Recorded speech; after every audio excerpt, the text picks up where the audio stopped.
Hi, welcome back. എല്ലാവരും ഒത്തിരി സന്തോഷത്തോടെ ഇരിക്കുന്നല്ലോ അല്ലേ? ഇന്ന് ഞാൻ നിങ്ങളോട് എനിക്ക് ഇഷ്ടപ്പെട്ട ഒരു വചനം നിങ്ങളോട് ഷെയർ ചെയ്യാനാണ് വിചാരിക്കുന്നത്. വചനം വേറൊന്നുമല്ല, ജെറമ്യായുടെ പുസ്തകത്തിലുള്ള വചനം 23 അധ്യായം 23 തിരുവചനം. ഓർക്കാൻ എളുപ്പമല്ലേ? ജെറമ്യ 23:23. അതിനകത്ത് ദൈവം ഇപ്രകാരമാണ് നമ്മളോട് വചനത്തിലൂടെ എന്നോടും നിന്നോടും ഇന്നത്തെ ദിവസം ഈ നിമിഷം സംസാരിക്കുന്നത്. ഇങ്ങനെയാണ്. കർത്താവ് ചോദിക്കുന്നു, സമീപസ്ഥനായിരിക്കുമ്പോൾ മാത്രമാണോ ഞാൻ നിങ്ങൾക്ക് ദൈവം? സമീപസ്ഥനായിരിക്കുമ്പോൾ മാത്രമാണോ ഞാൻ നിങ്ങൾക്ക് ദൈവം? വിദൂരത്തിലായിരിക്കുമ്പോഴും ഞാൻ ദൈവമല്ലേ? എനിക്ക് കാണാൻ കഴിയാത്ത വിധം ആർക്കെങ്കിലും രഹസ്യ സങ്കേതത്തിൽ ഒളിച്ചിരിക്കാൻ സാധിക്കുമോ? സ്വർഗവും ഭൂമിയും നിറഞ്ഞു നിൽക്കുന്നവനല്ലേ ഞാൻ? ഈ വചനം നമ്മളെ ഓർമ്മപ്പെടുത്തുന്ന ഇതാണ്.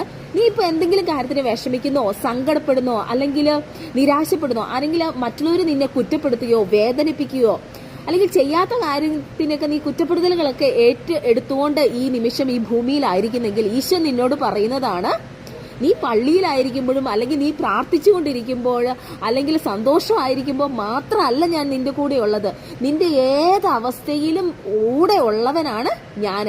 ഈ സ്വർഗത്തിലും ഭൂമിയും നിറഞ്ഞു നിൽക്കുന്നവനാണ് ഞാൻ. നീ ഒറ്റയ്ക്കല്ല, നിന്റെ കൂടെ ഞാനുണ്ട്. എപ്പോഴും നിന്റെ സമീപസ്ഥനായിട്ട് നിന്റെ കൂടെ നിൽക്കുന്നവനാണ് ഞാൻ എന്ന് ഈശോ നമ്മളോട് വചനത്തിലൂടെ ഓർമ്മപ്പെടുത്തുകയാണ്.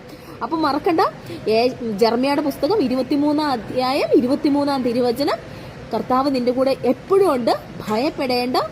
ഭൂമിയിലും സ്വർഗത്തിലും നിറഞ്ഞു നിൽക്കുന്ന ദൈവം നിന്റെ ഏതവസ്ഥകളിലും നിന്റെ കൂടെയുണ്ട്.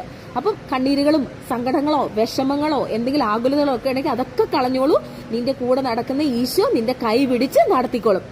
അപ്പം വീണ്ടും വേറൊരു വീഡിയോ ഒക്കെ ആയിട്ട് കാണുന്നവരെ thank you. God bless you all. എല്ലാവർക്കും നല്ലൊരു ദിവസവും ആശംസിക്കുന്നു.